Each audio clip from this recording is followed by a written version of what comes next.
নে নে নে নে নে যা। এত বৃষ্টি পড়ছে, কি অবস্থা, আমি তো যেতেও পারবো না। আচ্ছা, ভীষণ মুষলধারে বৃষ্টি পড়ছে, আনতে হবে না ছাতা।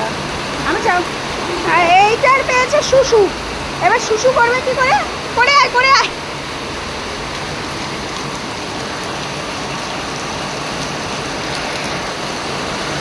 কালা একটুখানি ভিজে চলে গেছে, বাবাইকে বললাম ওয়াশরুমে চল, বাবাই শুনলো না কথাটা।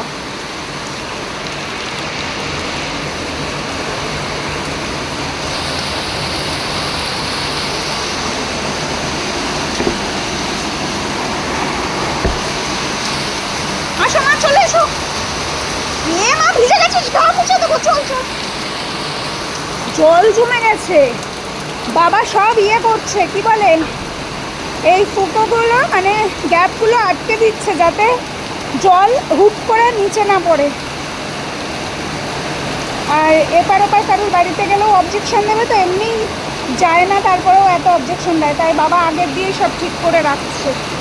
আগেও এসে করেছে, এখন আবার আর একটা করে দিয়ে দিচ্ছে। এই যে পাঁচিলের উপর চাদর দিয়ে দিয়েছে যাতে জলটা একদম আমাদের ভিতরেই থাকে, কারণ বৃষ্টির উপর আমাদের হাত নেই, সেরকম জলের উপর, বৃষ্টির জলের উপরেও হাত নেই, কিন্তু আমাদের প্রতিবেশীরা সেটা বুঝতে চায় না। আমাদের প্রতিবেশীদের কথা হচ্ছে, তোমাদের বাড়িতে যাই হোক না কেন সেটা প্রাকৃতিক হলেও তোমাদেরই দোষ, এই দোষটাই আমরা বলতে পারি না কাউকে।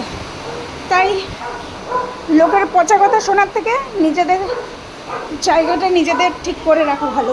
কই ও মা, বাবাই পুরো ভিজেছে তো, আর গা ঝাড়া দিল কি? ওরে বাবা, হ্যাঁ না না বল, মা শিশি পেয়ে গেছিল। এই দিদি ভাই, তোকে কে নানু করিয়ে দিল?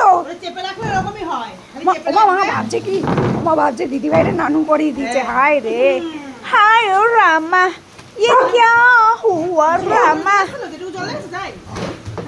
কালা হিসু করতে গিয়ে ভিজেছে, তাছাড়া কে এখন, এই তোকে কে, তোর দিদিকে কে স্নান করিয়ে দিচ্ছে? গাটাও মুছতে দেবে না। হ্যাঁ আমি বুঝো, সব সব টেংলি লেংটি ইঁদুর একটা। ধরো তো লেংটি ইঁদুরটারে, ওর মা এখনো ইঁদুরটারে ধরতেও শিখলো না। হ্যাঁ ওই দেখো, ও আবার গিয়ে ওখানে বাবাইয়ের গায়ে দাও, বাবাইয়ের গায়ে দাও। এইটা তো গেছে আর পালিয়ে এসছে।